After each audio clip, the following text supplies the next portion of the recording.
भक्तों, तुलसी के पौधे के पास रोजाना दिया जलाने से क्या होता है और इसे व्यक्ति को कौन से पुण्य की प्राप्ति होती है? भक्तों, हमारे सनातन धर्म में तुलसी का पौधा केवल एक साधारण पौधा नहीं बल्कि माँ लक्ष्मी का स्वरूप माना गया है। कहते हैं खुद भगवान विष्णु ने सबसे पहले तुलसी की पूजा की थी। श्री हरि ने कहा है, जैसे देवी लक्ष्मी से वैकुंठ को ऐश्वर्य मिलता है, वैसे ही तुलसी से वैकुंठ को पवित्रता प्राप्त होती है। पृथ्वी पर जहां भी तुलसी का पौधा होता है वहां कभी भी नकारात्मकता, अशुद्धता या किसी बुरी ऊर्जा का वास नहीं होता। वो स्थान अपने आप में मंदिर बन जाता है। इसलिए हर सनातनी घर में तुलसी का होना बेहद शुभ माना जाता है। अब बात आती है, तुलसी के पास दीपक क्यों जलाया जाता है? एक दिन देवी सत्यभामा ने श्री कृष्ण से यही प्रश्न किया। बोली, स्वामी, आपने तुलसी को जल चढ़ाने का महत्व तो बताया, लेकिन रोज शाम को उसके पास दीपक क्यों जलाते हैं?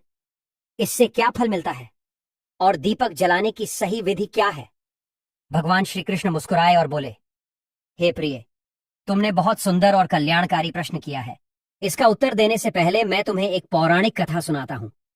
ये कथा सिर्फ सुनने मात्र से ही मनुष्य को 100 वर्षों तक तुलसी के पास दीपक जलाने का पुण्य मिल जाता है।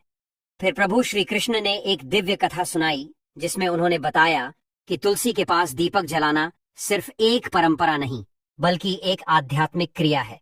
जब दीपक की लौ तुलसी के पास जलती है तो वहां दिव्यता का वास होता है, दुर्भाग्य और रोग दूर होते हैं और घर में सुख, शांति व लक्ष्मी बनी रहती है। तो भक्तों, जब भी आप तुलसी के पास दीपक जलाएं, उसे सिर्फ घी या तिल के तेल से जलाएं और दीपक रखते समय भगवान विष्णु या तुलसी स्तुति के मंत्रों का उच्चारण करें। यह छोटा सा कार्य भी आपके जीवन में बड़ा परिवर्तन ला सकता है। भक्तों, आगे बढ़ने से पहले अगर आप भी चाहते हैं कि माता लक्ष्मी का आशीर्वाद आपके ऊपर सदैव बना रहे तो इस वीडियो को एक लाइक करके आपके अपने चैनल को सब्सक्राइब कर लें और कमेंट बॉक्स में जय लक्ष्मी माता लिखकर अपनी हाजिरी अवश्य से लगाए। जब देवी सत्यभामा ने भगवान श्री कृष्ण से कहा, हे स्वामी, मैं इस कथा को सुनने के लिए अत्यंत उत्सुक हूँ, कृपया आप मुझे यह पूरी कथा सुनाइए, मैं इसे पूरे मन और श्रद्धा से सुनूंगी। तब प्रभु श्री कृष्ण ने मंद मुस्कान के साथ कहा, हे देवी, ध्यानपूर्वक सुनो, मैं तुम्हें एक प्राचीन और सच्ची घटना सुना रहा हूँ जो कि बहुत शिक्षाप्रद है।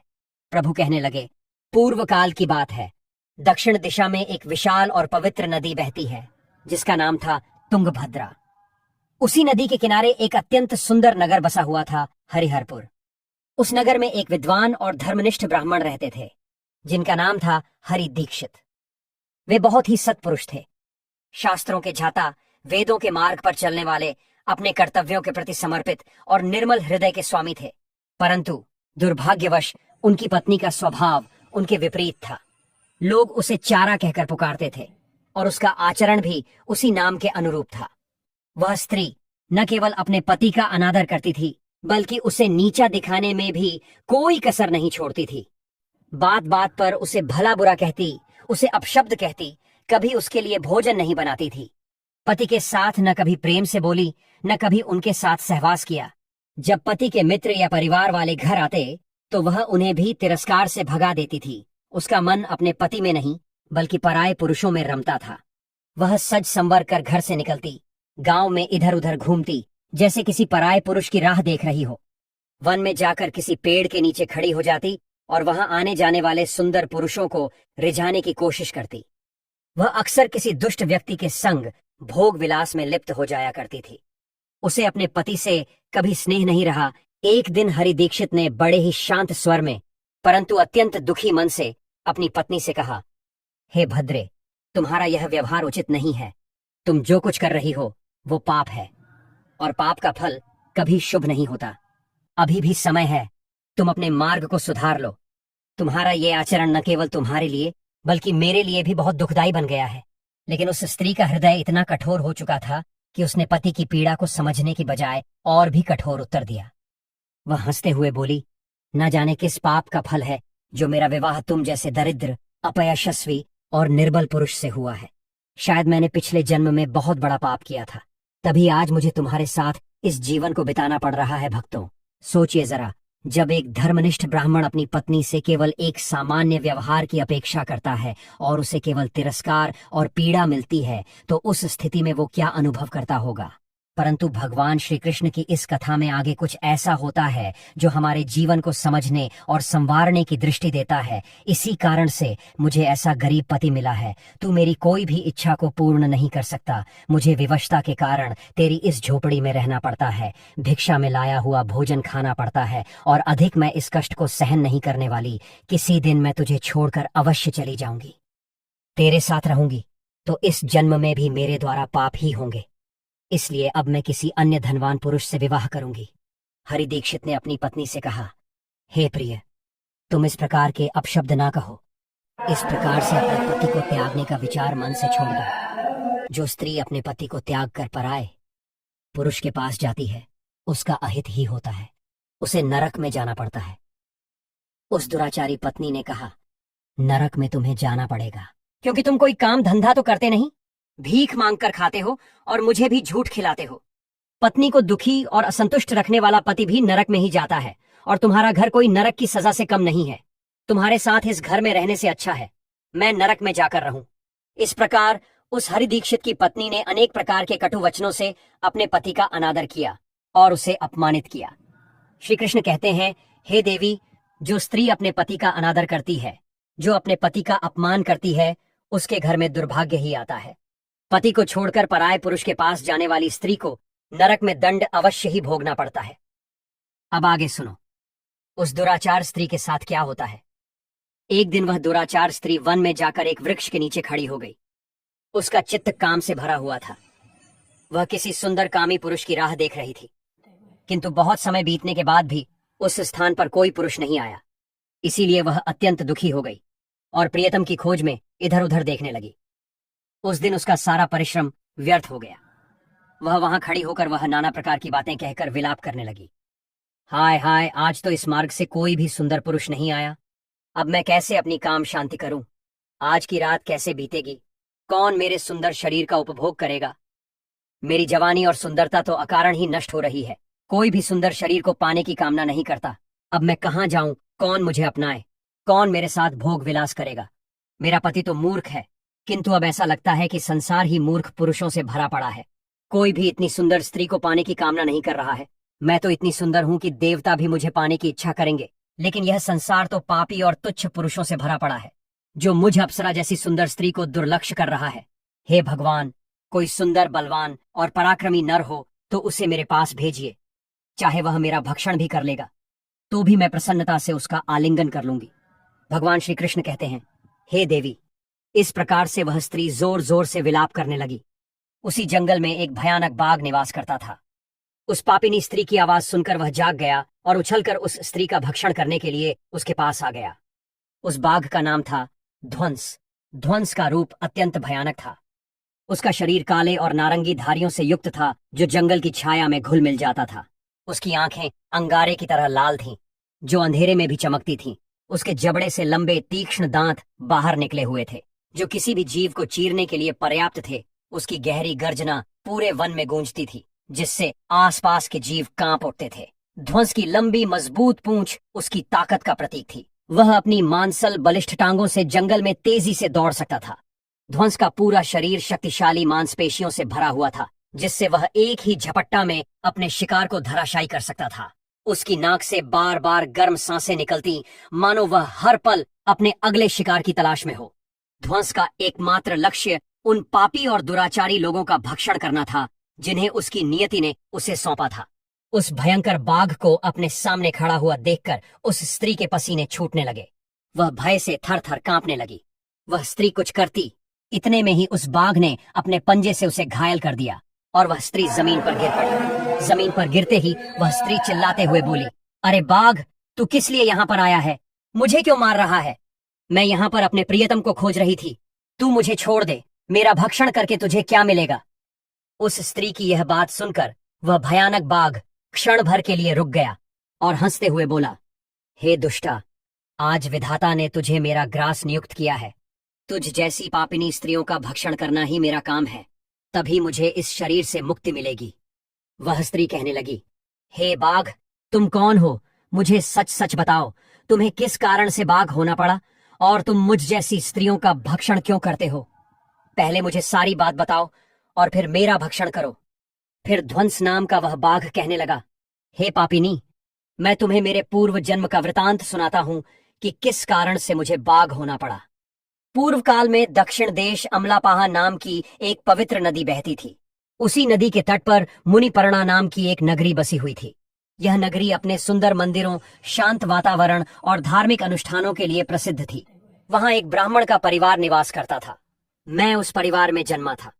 मेरा नाम वेदानंद था। मेरे पिता एक आदर्श ब्राह्मण थे जो यज्ञ, हवन और धार्मिक अनुष्ठानों का पालन करते थे।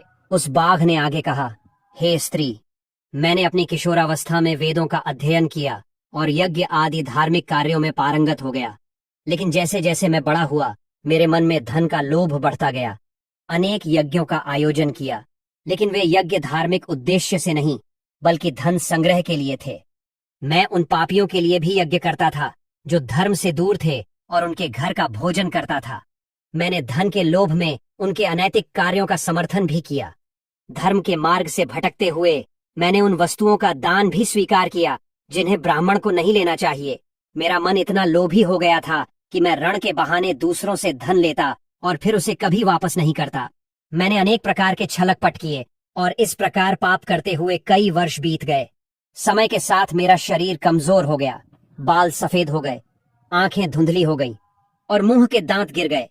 परंतु धन का लोभ अब भी मेरे मन से नहीं गया और मैं पाप करता रहा। उस बाघ ने अपने दहक परेश में आगे कहा, एक दिन धन के लालच में मैं फिर से नदी के किनारे गया। वहां मैंने अन्य धूर्त ब्राह्मणों के साथ मिलकर लोगों को ठगा। हम सभी ने झूठे मंत्रों का उच्चारण किया और विधि विधान के ही देवी देवताओं का पूजन किया। इसका उद्देश्य केवल अधिक से अधिक धन दान में प्राप्त करना था। हमने लोगों को धर्म के नाम पर धोखा दिया। उस दिन मैंने काफी धन एकत्र किया, लेकिन उसी समय मेरे साथ एक भयानक घटना घटी। मैं उसी दिन नदी के तट पर बैठा हुआ था। तभी एक बीमार और भटकता हुआ कुत्ता मेरे पास आया। मैंने उसे दुत्कार कर भगा दिया, लेकिन वह क्रोध में आकर मेरे पैर में काट बैठा। मैं मूर्छित होकर वहीं गिर पड़ा। उसी क्षण मेरे प्राण निकल गए। मेरी मृत्यु के बाद यम के 2 दूत प्रकट हुए। वे काले और भयानक रूप वाले थे और उनके हाथों में जंजीरें थीं। उन्होंने मुझे पकड़ लिया और यमपुरी की ओर ले गए। यमपुरी में मुझे यमराज के सामने खड़ा किया गया। यमराज ने अपने दिव्य सिंहासन से चित्रगुप्त को आदेश दिया कि वे मेरे कर्मों का लेखा जोखा प्रस्तुत करें। चित्रगुप्त ने बड़े ही गंभीर स्वर में कहा, हे धर्मराज, यह ब्राह्मण जिसका नाम वेदानंद था ने अपने जीवन में घोर पाप किए हैं। इसने धर्म के नाम पर लोगों को ठगा, झूठे मंत्रों का उच्चारण कर यज्ञ किया और भगवान का अपमान किया। यह धन के लालच में धर्म से दूर हो गया। इसने कभी भी धर्म का पालन नहीं किया, इसीलिए यह पापी ब्राह्मण नरक जाने के योग्य है। फिर यमराज ने अपने दूतों को आदेश दिया, इस पापी को नरक की अग्नि में डाल दो। यह वहां जाकर अपने कर्मों का फल भोगे। इसके बाद मुझे नरक की भयंकर अग्नि में डाल दिया गया। वर्षों तक मैंने वहां की यातनाएं सहन की। मेरी आत्मा को भयंकर पीड़ा सहनी पड़ी। अनेक वर्षों की सजा के बाद मेरे पापों के कारण मुझे बाघ का शरीर प्राप्त हुआ और मैं इस दुर्गम वन में निवास करने लगा। ध्वंस ने अपनी कहानी को समाप्त करते हुए कहा, अपने पूर्व जन्म के पापों का प्रायश्चित करते हुए मैंने संकल्प लिया कि मैं कभी भी महात्मा, साधु पुरुष या सती स्त्रियों का भक्षण नहीं करूंगा। मैं केवल उन पापियों, दुराचार और कुलटा स्त्रियों का ही भक्षण करता हूं जिन्होंने अपने जीवन में अधर्म के मार्ग पर चलकर दूसरों को दुख दिया है। मुझे विश्वास है कि ऐसा करने से मुझे मेरे पापों से मुक्ति मिलेगी और मैं इस शरीर से जल्द ही मुक्त हो जाऊंगा। श्री कृष्ण कहते हैं, हे देवी, इस प्रकार से उस बाघ ने अपने पूर्व जन्म का वृतांत सुना दिया और उस स्त्री से कहने लगा, हे पापिनी, तेरे आचरण से तू कुलटा दिखाई पड़ती है। अपने पति को छोड़कर तू इस वन में अन्य पुरुषों के साथ भोग विलास करने के लिए आई है, इसलिए आज तू मेरा ग्रास अवश्य बनेगी। इतना कहकर उस बाघ ने अपने तीक्ष्ण नाखूनों से उस पापी स्त्री को मारकर उसे खा लिया और फिर वह बाघ उस स्थान से चला गया। उस स्त्री की मृत्यु के बाद उस स्थान पर यम के 2 दूत प्रकट हुए और उस पापिनी स्त्री को उठाकर संयमनीपुरी में ले गए। वहां पर उसे यमराज के सामने खड़ा किया गया। फिर चित्रगुप्त ने उस स्त्री का लेखा जोखा निकालते हुए यमराज से कहने लगे, हे धर्मराज, ये स्त्री तो अत्यंत पापिनी है। इसने घोर पाप किए हैं। इसने व्यभिचार किया है। इसने अपने पति की कभी सेवा नहीं की। अपने पति को भूलकर पराए पुरुषों के संग भोग विलास किया करती थी। उसके पापों को सुनकर यमराज अत्यंत क्रोधित हो गए और उन्होंने उस स्त्री को अग्नि से भरे हुए कुंडों में डालने का आदेश दिया। यमराज के आदेश को सुनकर वह स्त्री अत्यंत भयभीत हो गई और फिर वह दुराचार स्त्री यमराज से कहने लगी, हे धर्मराज, कृपया मुझे मेरे पापों के लिए क्षमा करें। मैंने यहाँ अनजाने में पाप किए हैं, कृपया मुझे प्रायश्चित का अवसर प्रदान करें। यमराज कहते हैं, हे स्त्री, तुमने जो पाप किए हैं वे निंदनीय हैं। तुम्हारे पापों के लिए कोई प्रायश्चित नहीं है। जो स्त्री अपने पति का त्याग करती है, अपने पति को छोड़कर पराये पुरुष के संग विहार करती है, उसे निश्चित ही नरक में जाना पड़ता है। इसीलिए अब तुम्हें नरक की यातनाएं भोगनी ही पड़ेगी। फिर यमराज ने अपने दूतों से कहा, हे दूतों, इस पापी स्त्री को ले जाओ और इसे भयंकर नरकों में डाल दो, यह उसी के योग्य है। फिर यम के दूत उस स्त्री को नरक में ले जाते हैं। फिर अनेक वर्षों तक उसे जलते हुए तेल के कुंड में पकाया गया। फिर उसे निकालकर रर्व नामक नरक में डाल दिया गया। इस प्रकार से उसे अनेक वर्षों तक अलग अलग नरकों में डाला गया। नरक में कष्ट भोगने के बाद वह महापाप स्त्री पुनः लोक पर आकर चांडाल के रूप में उत्पन्न हुई। चंडाल के घर में जन्म लेकर वह फिर से अनेक पाप करने लगी, व्यभिचार करने लगी, अनेक पापी पुरुषों के संग विहार करने लगी। फिर कुछ समय बाद पूर्व जन्म के पापों के कारण उसे कोढ़ का रोग हो गया और वह भयानक पीड़ा सहन करने लगी। उसका अंग अंग जलने लगा, उसके नेत्रों में पीड़ा होने लगी। इस दुख को सहन करती हुई वह दिन बिताने लगी। फिर एक दिन वह तीर्थ में स्नान करने के उद्देश्य से अंतपुर में चली गई। वहां पर वह एक आश्रम के बाहर निवास करने लगी। उस आश्रम में एक तुलसी का पौधा था। अन्य स्त्रियों को वहां पर तुलसी के पास दीपक जलाते हुए देखकर उस पापी स्त्री को बड़ा आश्चर्य हुआ। फिर एक दिन वहां पर निवास करने वाले एक साधु से उस स्त्री ने पूछा, हे साधु महाराज, यह कौन सा पौधा है और यह स्त्रियां इसके नीचे दीपक क्यों जला रही हैं? तब उस साधु ने कहा, हे कल्याणी, यह अत्यंत पवित्र तुलसी का पौधा है। इसके दर्शन करने मात्र से ही संकटों का नाश होता है। इस तुलसी को जल देने से देवी देवताओं की कृपा प्राप्त होती है तथा इस वकित पौधे के पास दीपक जलाने से समस्त पाप नष्ट होते हैं।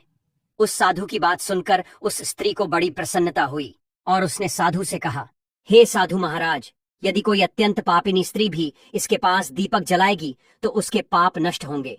क्या वह साधु कहते हैं? हे पुत्री, यह सत्य है। यदि किसी स्त्री ने घोर पाप भी किए हो तब भी उसके पाप नष्ट होते हैं। उसके सभी जन्मों के पाप भी तुलसी के पास दीपक जलाने से नष्ट होते हैं। किंतु हे पुत्री, तुम कौन हो और किस कारण से यह प्रश्न पूछ रही हो? वह स्त्री कहती है, हे साधु महाराज, मैं महापापिनी हूँ। मैंने व्यभिचार किया है तथा अनेक प्रकार के पाप किए हैं। मेरे पापों के कारण ही मेरी ऐसी दुर्दशा हुई है। कृपया मुझे पापों से मुक्ति का उपाय बताइए। साधु कहते हैं, हे पुत्री, अब से तुम नित्य इस तुलसी के पास दीपक जलाओ, तुम्हारे समस्त पाप और दोष समाप्त हो जाएंगे। उस साधु की बात सुनकर उस पापी स्त्री ने भी वही किया। उसने तुलसी के पौधे के पास एक दीपक जला दिया। इस प्रकार से वह स्त्री नित्य उसी स्थान पर तुलसी के पास दीपक जलाने लगी। फिर एक दिन वह स्त्री शाम के समय तुलसी के पास दीपक जलाने लगी तो उसी समय उसका हृदय फटने से उसकी मृत्यु हो गई और वह वहीं जमीन पर पड़ी रही। फिर यमराज के 2 दूत उस स्त्री को यमलोक ले जाने के लिए उस स्थान पर प्रकट हुए। जैसे ही यम के दूत उस पापी स्त्री को पाश में बांधकर ले जाने लगे, भगवान विष्णु के 2 पार्षद उस स्थान पर प्रकट हुए। वे दिव्य पार्षद अत्यंत तेजस्वी और दिव्य आभा से युक्त थे। उनके शरीर से स्वर्णिम प्रकाश की किरणें निकल रही थीं, जो चारों ओर का अंधकार दूर कर देती थीं। उनका रूप इतना मोहक और दिव्य था कि उन्हें देखकर किसी का भी मन श्रद्धा से भर जाता। उनके चेहरे पर शांत मुस्कान थी, जो अपार करुणा और दया का प्रतीक थी। उनके वस्त्र रत्न जड़ित और रेशमी थे, जो नीले और सुनहरे रंग में चमक रहे थे, मानो स्वयं वैकुंठ का सौंदर्य उनके व्यक्तित्व में समाया हो। उनके कानों में सुनहरे कुंडल झूल रहे थे, जिनसे दिव्य संगीत की ध्वनि प्रतीत होती थी। उनके माथे पर तिलक और चमकती हुई बिंदी थी, जो उनकी दिव्यता का सूचक थी। वे दोनों विशाल कद और बलिष्ठ थे। उनके हाथों में दिव्य गदा थी, जो न्याय और धर्म की शक्ति का प्रतीक थी। वे उस स्त्री को अपने दिव्य स्पर्श से मुक्ति का आश्वासन देने आए थे, जिससे उसके सभी पाप नष्ट हो सके और उसे स्वर्ग की यात्रा अधिकारी बना सके।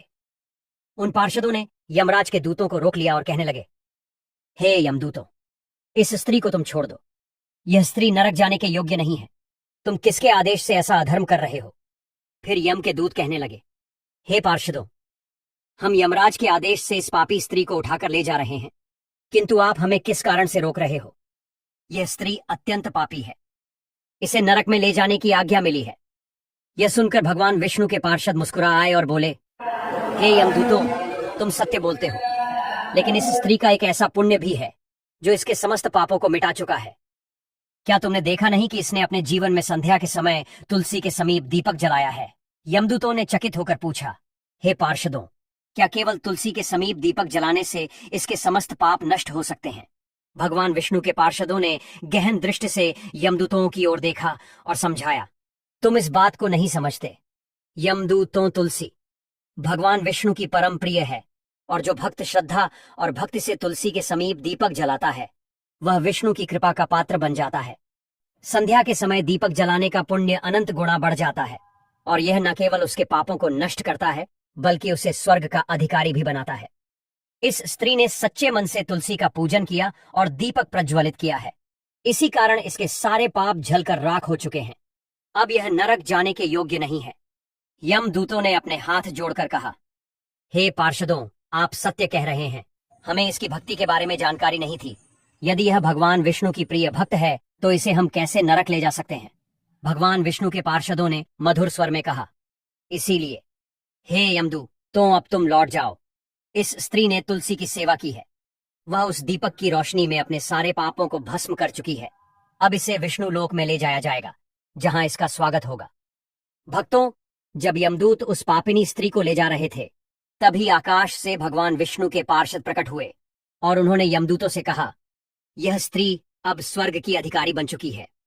ये वचन सुनकर यमदूत आश्चर्य में पड़ गए और उन्होंने उसी क्षण उस स्त्री को वहीं छोड़ दिया और यमलोक लौट गए। वहां पहुंचकर उन्होंने यमराज को सब कुछ विस्तार से बताया। इधर भगवान विष्णु के दिव्य पार्षद उस स्त्री को एक सुंदर विमान में बैठाकर स्वर्गलोक की ओर ले गए। भगवान श्री कृष्ण ने सत्यभामा से कहा, हे देवी, इस प्रकार केवल तुलसी के पास दीपक जलाने से ही मनुष्य के सारे पाप नष्ट हो जाते हैं। जो स्त्री नित्य संध्या के समय तुलसी के पास दीप जलाती है वो न केवल सौभाग्यशाली होती है बल्कि उसके पूर्व जन्मों के सारे पाप भी नष्ट हो जाते हैं।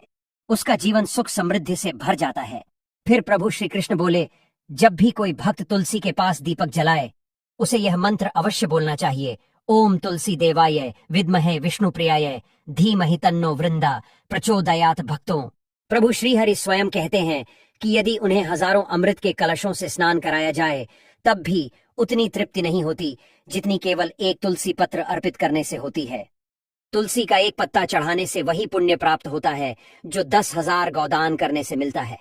और जब कोई भक्त मृत्यु के समय तुलसी पत्र और गंगा जल का सेवन करता है तब उसके सभी पाप क्षण भर में नष्ट हो जाते हैं और वह सीधा भगवान श्री कृष्ण के धाम को प्राप्त करता है।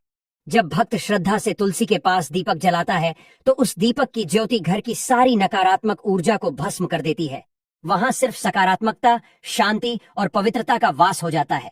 देवताओं की कृपा स्वतः उस घर में उतरती है। दीपक का प्रकाश सिर्फ बाहरी अंधकार नहीं मिटाता बल्कि यह हमारे भीतर के अज्ञान को भी दूर करता है। यह आत्मा के भीतर छिपे ज्ञान की ज्योति को प्रज्वलित करता है। जब तुलसी के पास दीपक जलता है तो मनुष्य के अंदर भक्ति, ध्यान और एक शुद्ध ऊर्जा का संचार होने लगता है। उसका मन स्थिर होता है, चित्त शांत होता है और ईश्वर के प्रति आकर्षण बढ़ता है। और सबसे सुंदर बात यह है कि जब हम तुलसी की आरती करते हैं तो भगवान विष्णु का ध्यान सहजता से प्राप्त होता है।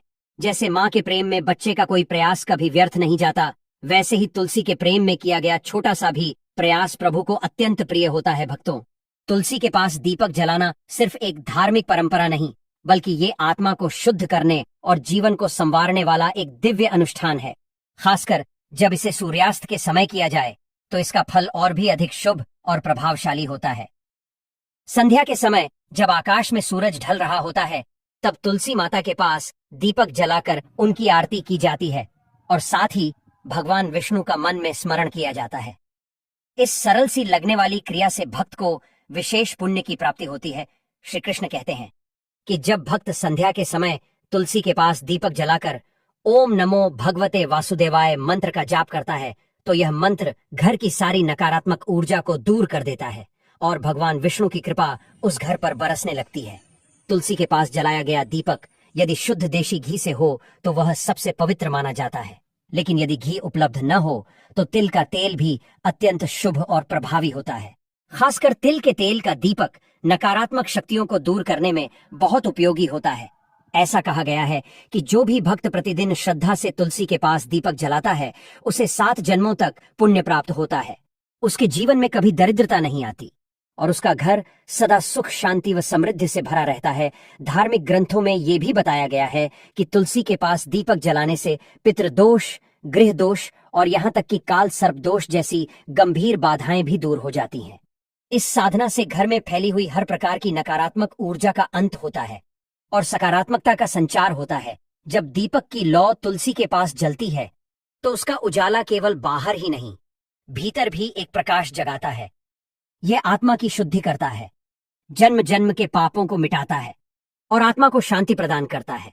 और तो और ऐसा भी कहा गया है कि यदि कोई व्यक्ति अपने जीवन के अंतिम दिनों में तुलसी के पास दीपक जलाकर भगवान का स्मरण करता है तो उसे मृत्यु के समय किसी यमदूत का भय नहीं होता।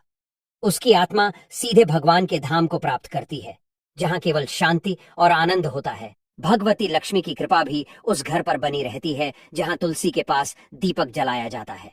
वहां कभी भी धन की कमी नहीं होती और समृद्धि का वास बना रहता है। भक्तों, यह तमाम जानकारी जन रुचि को ध्यान में रखकर दी जा रही है। वास्तुशास्त्र के उपाय को अपनी आस्था और विश्वास पर आजमाएं। हमारा चैनल इस वीडियो के द्वारा किसी भी प्रकार का कोई दावा नहीं करता है। आज की यह जानकारी अगर आपको पसंद आई हो तो इस वीडियो को एक लाइक करके आपके अपने चैनल को सब्सक्राइब कर लें और बेल नोटिफिकेशन को ऑन एल पर सेट जरूर करें। जय श्री राम।